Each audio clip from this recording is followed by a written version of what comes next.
Mesdames, Messieurs, bonsoir et merci de me recevoir chez vous. Au sommaire de cette édition séjour en Guinée d'une délégation de l'Union africaine, la mission vient évaluer les préparatifs des futures élections. Elle a rencontré les autorités de l'administration du territoire et de la décentralisation d'organiser les élections. La représentation diplomatique chinoise à Conakry échange avec les acteurs de la presse guinéenne. Des appuis au développement de la presse et autres possibilités de formation ont été discutées par les deux parties lors de ce forum. La fête de la Visitation célébrée par la communauté chrétienne, elle rend hommage à la Vierge Marie pour sa charité à l'endroit de sa cousine Élisabeth. En Guinée, les femmes chrétiennes étaient fortement mobilisées à la paroisse Saint-Augustin pour marquer l'événement. C'est tout pour les titres. Une fois encore, bonsoir et bienvenue dans ce journal. L'axe Conakry-Dakar se renforce. Les deux pays comptent améliorer leur partenariat. Le Premier ministre du Sénégal est en visite officielle de travail et d'amitié. Ousmane Sonko est arrivé hier dimanche à Conakry. Il est accueilli à sa descente d'avion par son homologue guinéen Amadou Riba. La visite est placée sous le signe du renforcement de la coopération bilatérale. Retour sur les premières heures de ce déplacement avec Ousmane Bangoura. Il est exactement 16 heures ce dimanche lorsque l'avion transportant le Premier ministre du Sénégal atterrit sur le tarmac de l'aéroport international Ahmed Sékou Touré. Ousmane Sonko est accueilli avec tous les honneurs par son homologue guinéen Amadou Riba. Des poignées de main symboliques entre les membres des deux délégations traduisent la volonté commune de raffermir les liens entre Conakry et Dakar. Cette visite officielle de travail et d'amitié s'inscrit dans une dynamique de coopération régionale renforcée, notamment dans les domaines de l'économie, de la sécurité et de l'intégration sous-régionale. À travers cette visite, Dakar et Conakry entendent consolider une relation de confiance vieille de plusieurs décennies, marquée par une proximité géographique et culturelle. Une visite diplomatique de haut niveau qui témoigne de la volonté des deux gouvernements de construire un avenir commun au service de leurs peuples respectifs. Le commissaire politique paix et sécurité de l'Union africaine est en Guinée. Il a été reçu à l'aéroport international AST par le ministre des Affaires étrangères. Après la réception, le chef de la diplomatie guinéenne a reçu une grande délégation de cette organisation africaine. Reportage Makeme Donzo. Le chef de la diplomatie a fait le déplacement en personne pour accueillir le commissaire aux affaires politiques, paix et sécurité de l'Union africaine.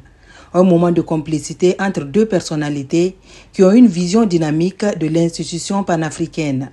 Une organisation qui tend la main aux autorités guinéennes dans le cadre de la normalisation des relations. Le Nigérian Adewoye Bankole exprime sa satisfaction de renouer le contact avec la République de Guinée. The main objective is to show solidarity with the people of the Republic of Guinea. L'objectif principal est de montrer notre solidarité au peuple de la République de Guinée dans sa quête pour la démocratie, la stabilité et pour une transition politique inclusive. Ainsi, l'Union africaine est là pour écouter la voix des autorités, pour voir comment nous pouvons travailler pour appuyer la transition politique. Nous voulons nous assurer que la Guinée est stable. Nous avons besoin que les Guinéens soient les leaders de leur propre processus. C'est ce qui est transparent et crédible. Laissez-moi vous apporter aussi les salutations du président de la Commission de l'Union africaine ainsi que celles de tous les membres de la Commission. Direction le ministère des Affaires étrangères pour les premiers échanges. Dr Mourisanda Kouyaté a rappelé le rôle avant-gardiste joué par la Guinée dans la conception, la mise en place et le fonctionnement de l'organisation de l'unité africaine devenue plus tard Union africaine. Il a salué l'engagement de CPS, Conseil paix et sécurité, à travers cette démarche. Je suis très heureux de voir qu'il y a un consensus de l'Afrique qui est représentée ici par le Conseil de paix et sécurité, nos frères de plusieurs pays, qui ont confirmé la place de la Guinée au sein de l'Afrique, au sein de l'Union africaine. Et l'Union africaine est aux côtés de la Guinée pour suivre et supporter la vision du chef de l'État, du président Doumbouya, pour la Guinée et pour l'Afrique, dans les domaines politiques, diplomatiques, économiques et culturels. Donc je voudrais les remercier pour cette importante visite et pour leur engagement aux côtés de la Guinée. J'ai aussi donné le parcours que nous sommes en train de réaliser sous le leadership du chef de l'État pour arriver très bientôt à un État qui a toutes ses capacités politiques et diplomatiques pour poursuivre la mise en œuvre de la vision du chef de l'État. Cette grande délégation est composée de plusieurs nationalités. C'est l'Afrique dans l'une de ses plus belles composantes, qui est en séjour de travail en Guinée. La mission de l'Union africaine est chargée de l'évaluation des préparatifs des élections en Guinée. Elle a été reçue également par le ministre de l'Administration du territoire et de la décentralisation pour parler des avancées et défis liés aux préparatifs des futures échéances électorales. Compte rendu Amadou Touré. C'est une mission du Conseil de paix et de sécurité de l'Union africaine qui est reçue par le ministre de l'Administration du territoire et de la décentralisation. Parmi les différents points essentiels abordés par le ministre lors de cette rencontre, l'assainissement du paysage des partis politiques, la mise en place des délégations spéciales et le niveau d'exécution de l'enrôlement biométrique en cours pour un retour rapide à l'ordre constitutionnel. Toutes les dépenses faites depuis le début du processus sont prises en compte par le budget national du développement. Et nous avons demandé également l'organisation d'une table ronde qu'on appelle Basket Fund, alors pour qu'ils puissent venir en aide pour accélérer. Mais cela ne veut pas dire que nous allons baisser les bras, mais le président de la République est en train de prendre toutes les dispositions pour que la promesse qu'il a tenue par rapport à la tenue, n'est-ce pas, du scrutin référendaire le 21 septembre soit respecté. Et nous sommes dans les délais et c'est pourquoi on veut que tous les Guinéens recensés pour avoir un fichier électoral propre. Au nom de la mission de l'Union africaine, le chef de la délégation a remercié le gouvernement à travers le ministère de l'Administration du territoire et de la décentralisation pour les différentes avancées dans le cadre du retour à l'ordre constitutionnel. Nous sommes ici pour montrer notre solidarité avec la Guinée dans le cadre de la transition politique qu'ils sont en train de mener. Et nous sommes très satisfaits des informations que nous avons pu recueillir des autorités.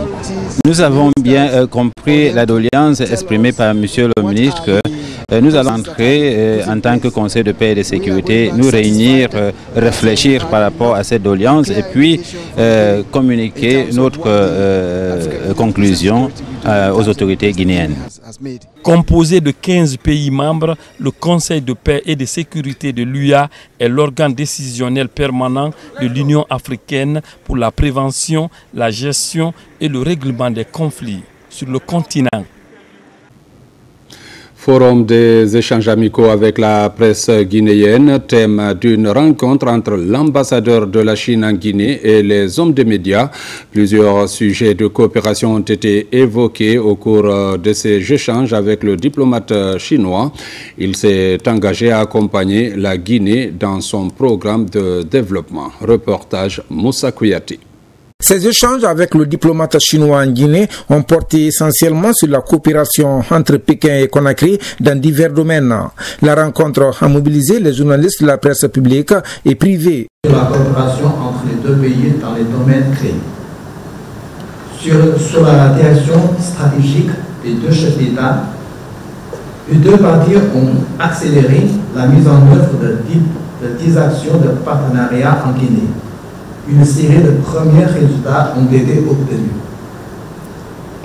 En ce qui concerne l'aide au développement, la Chine a décidé d'annuler certaines dettes à la Guinée et les mesures correspondantes ont déjà été mises en place.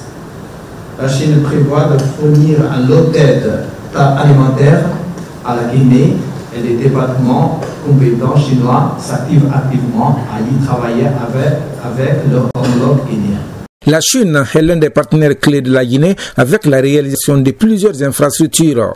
C'est aussi un partenaire économique indispensable du continent selon des experts. Aujourd'hui, on sait combien de fois, à côté des États-Unis, l'Europe, la Chine est aussi une très grande puissance et c'est tout bénéf pour elle donc, de construire des dynamiques avec les pays africains. L'ambassadeur de la Chine promet d'accompagner davantage la Guinée dans son programme de développement. La Chine accompagne toujours la Guinée dans ses efforts visant à suivre une voie de développement adaptée à ses réalités nationales. Et elle est disposée à travailler avec la Guinée pour réaliser la modernisation, accélérer la construction d'une communauté d'avenir partagée encore plus solide entre la Chine et la Guinée. Et s'efforcer de créer une nouvelle référence pour la coopération sud-sud. D'autres sujets internationaux, notamment les taxes douanières américaines, ont été évoqués par le diplomate chinois. Selon lui, ces taxes douanières n'affecteront pas l'engagement de Pékin aux côtés de Conakry. Mise en place d'une assurance responsabilité civile et de prévoyance décès au profit des étudiants des établissements publics et privés. Cette initiative pilotée par le ministère de l'Enseignement supérieur en partenariat avec l'Association professionnelle des assureurs de Guinée et un pool d'assureurs constitue une première historique en République de Guinée. Reportage Diaray Diallo. C'est un tournant majeur en Guinée et une avancée saluée par l'ensemble de la communauté universitaire. Le gouvernement, à travers le ministère de l'Enseignement supérieur, de la Recherche scientifique et de l'Innovation, lance la campagne nationale d'assurance maladie dédiée aux étudiants de l'enseignement supérieur. Une initiative qui vise à garantir un meilleur accès aux soins de santé pour des milliers de jeunes inscrits dans les universités du pays. L'objectif de cette mission est de venir vulgariser un peu ce projet, leur expliquer réellement le contenu et aussi échanger avec les différents acteurs qui sont impliqués dans ce processus. Cette réforme vise à garantir un cadre d'apprentissage sécurisé pour les étudiants de Guinée et les couvrir, les mettre à l'abri de risques qui peuvent survenir tout au long de leur cursus. À l'Université générale Lansana Conté de Sonfonia, ainsi qu'à l'Université de Kindia et dans d'autres institutions d'enseignement supérieur, ils étaient nombreux à assister au lancement officiel de ce dispositif social. Une couverture désormais accessible à tous les étudiants régulièrement inscrits dans les établissements d'enseignement supérieur. On a retenu un certain nombre d'informations clés au nombre desquelles on note les cas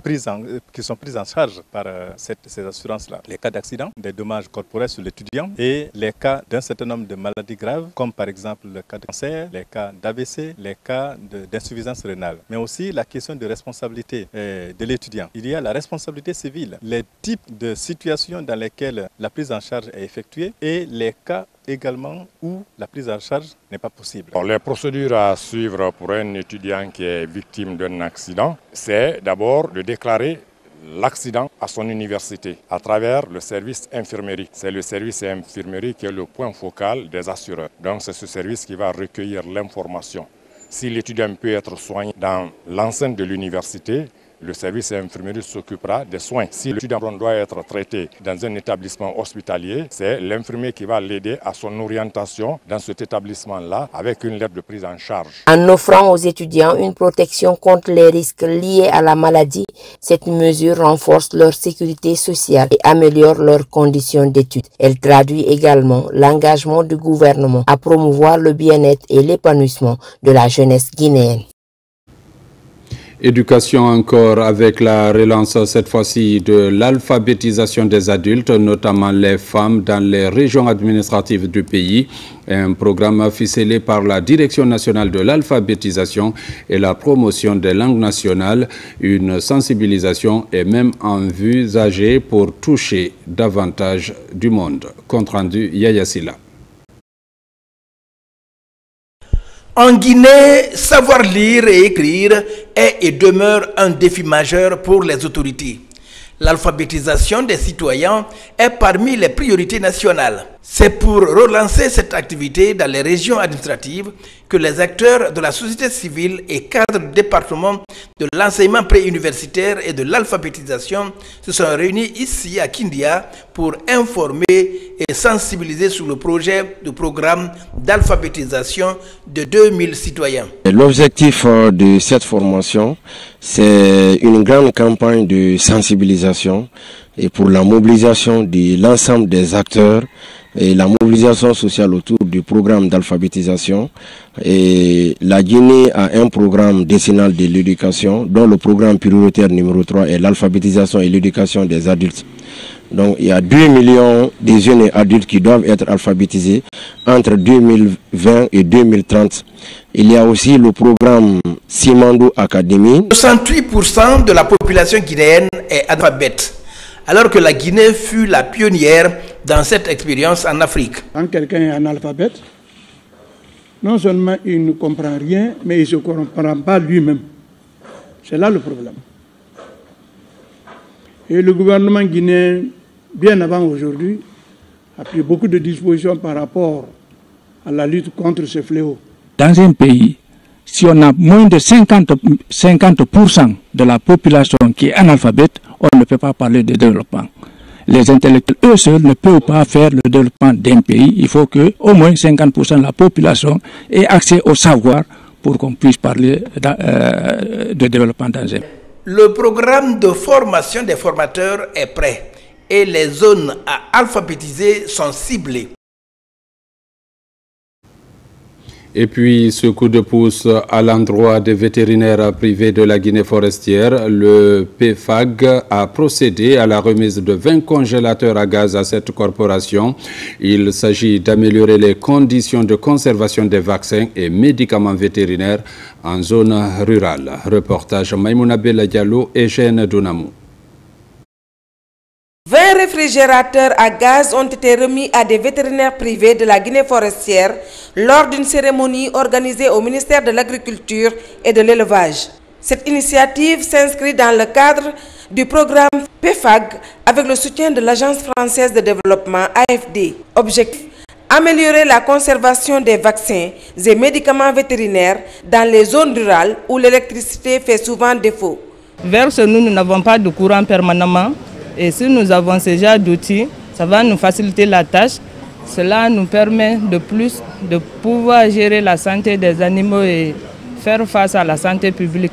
L'AFD et PFAG sont en train de jouer leur rôle parce que le projet qui est en train d'évoluer, c'est effectivement ça. C'est de ça qu'on doit s'attendre à eux. Et je leur demande de doubler d'efforts.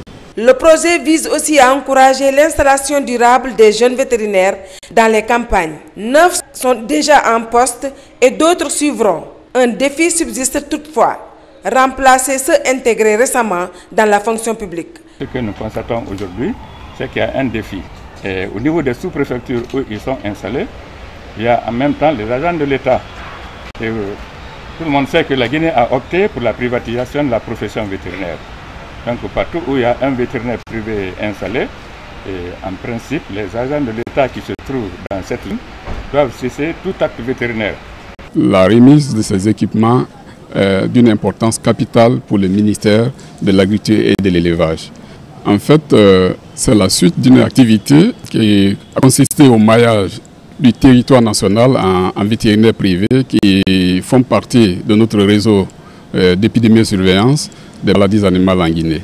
Avec 126 vétérinaires privés recensés en Guinée, cette démarche s'inscrit dans la stratégie nationale de privatisation de la médecine vétérinaire. D'ici peu, 80 réfrigérateurs solaires viendront renforcer cette dynamique dans notre région.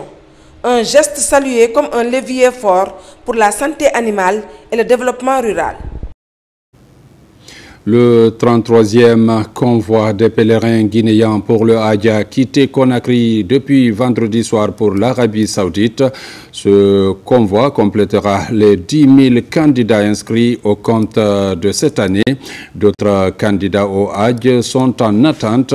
Des mesures sont en train d'être envisagées par les autorités pour une solution à leur situation. Reportage Ismaël Nabé, Marwan Kamara. Depuis le 11 mai dernier, Les départs se succèdent pour convoyer les pèlerins guinéens en Arabie Saoudite pour le Hajj 2025. À date au centre islamique de Donka, le rendez-vous est donné aux candidats du 33e convoi. Après les formalités, les voilà prêts pour rejoindre l'aéroport international Ahmed Sékou Touré de Conakry. Après le contrôle des documents, le 33e convoi des pèlerins guinéens s'embarque pour l'Arabie Saoudite où ils vont accomplir le Hajj, 5e pilier de l'islam. Ce convoi-là va compléter les Guinéens sur le sol saoudien à 10 000 pèlerins. Et nous les souhaitons un très bon voyage, comme c'est mon habitude d'accompagner tous les convois, depuis le premier convoi à ce 33e convoi, au nom du président de la République. Nous prions Allah que ceux qui restent toujours encore en l'attente des autres visas supplémentaires, que Dieu facilite cela. Et c'est pourquoi je devais voyager dans ce 33e convoi. J'ai annulé ce convoi pour associer et pour suivre les dossiers de ces pèlerins qui ont été arnaqués par de mauvaises personnes. Et je les appelle tous que le pèlerinage, c'est l'adoration. Moi-même, en tant que premier responsable des affaires religieuses, j'ai annulé mon voyage. Si Dieu nous donne la chance, c'est la volonté que ces visas-là soient obtenus, je voyagerai avec eux. Mais si par la volonté de Dieu, on n'a pas obtenu le visa, j'appelle tout un chacun d'eux à la sagesse, à la compréhension, et qu'ils sachent que l'intention est considérée chez Dieu comme l'action. Voilà, ils sont tous prescrits comme des potentiels pèlerins. Et ils pouvaient constituer le convoi premier parmi les convois premiers de l'année prochaine. Ce voyage spirituel est rendu possible grâce à la coopération entre les deux pays frères, la Guinée et l'Arabie Saoudite. Le programme est piloté par le secrétariat général des affaires religieuses en Guinée. Au niveau de la religion chrétienne, parlons aussi de la fête de la Visitation. La célébration rend hommage à la Vierge Marie pour sa charité envers sa cousine Élisabeth. En Guinée, cette fête a été célébrée par les femmes chrétiennes de Conakry à la paroisse Saint-Augustin. Reportage Marie-Noël Tolno. Ce traditionnel grand rassemblement annuel regroupe toutes les femmes des fraternités catholiques. En cette année jubilaire 2025, les femmes ont donc mis l'occasion à profit pour accomplir leur pèlerinage de l'archevêché à la cathédrale Sainte-Marie. Poursuivant leur activité en la paroisse Saint-Augustin de Taouya, qui à son tour a abrité cette année pendant 2 jours ce grand rassemblement des femmes catholiques, la célébration de la fête de la Visitation a connu des moments de prière mais aussi de réjouissance. Les femmes ont répondu à cet appel avec une joie immense, avec une détermination, l'amour, l'affection qu'ils ont pour la parole de Saint-Augustin de Taouya. Je ne sais que dire, je n'ai pas de mots à répondre, si ce n'est que merci à elle. Selon la tradition, dans l'archidiocèse de Conakry, les femmes catholiques commémorent de façon tournante la fête de la Visitation de la Vierge Marie à sa cousine Élisabeth. Pour la tenue des festivités, la paroisse où a demeuré l'icône de la Vierge pèlerine pendant une année est celle qui reçoit les femmes. Nous sommes également membres, à travers ma pauvre personne, de l'Union mondiale des femmes catholiques. Nous véhiculons un message de partage, nous véhiculons un message de prière, d'unité et de service. L'archevêque de Conakry, Monseigneur Vincent Koulibaly, ne manque point à cette rencontre des femmes catholiques. Son message est donc tout autant aussi clair. Marie a bondi vers sa cousine dans la joie pour l'aider. Vous aussi, vous faites la même chose chaque année. Vous bondissez sur les routes de notre pays pour aller vers vos cousines et saluer vos cousines. Passez quelques jours avec vos cousines. C'est un exemple éloquent. Pour les prochaines retrouvailles, la paroisse cousine Immaculée Conception de Mamou est choisie pour recevoir la Vierge pèlerine pendant 1 an.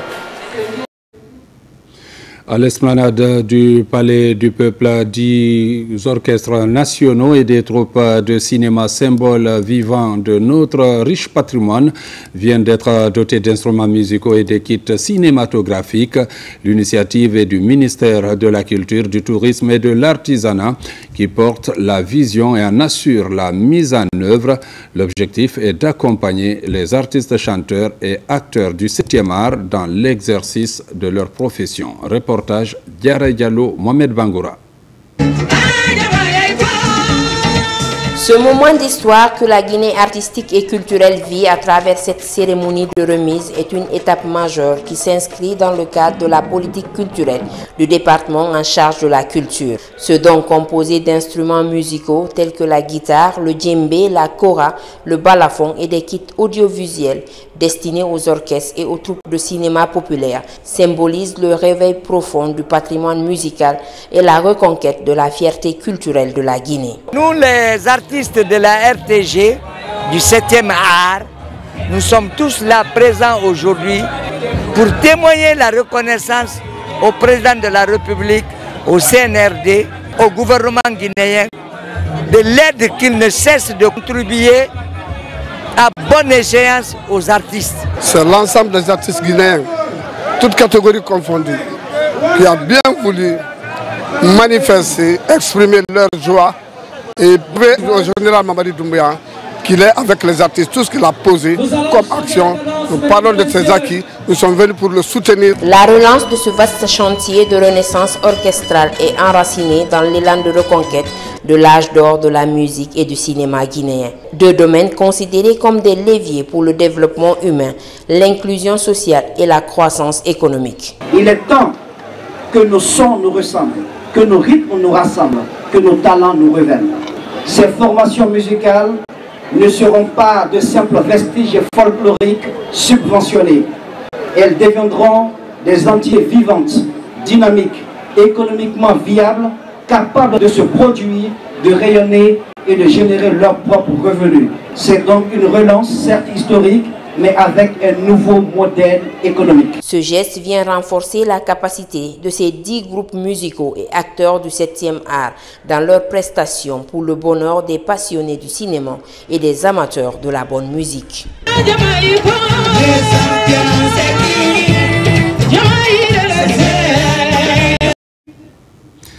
Mesdames, Messieurs, c'est la fin de cette édition. Merci de l'avoir suivi et bonne suite de programmes sur la télévision nationale.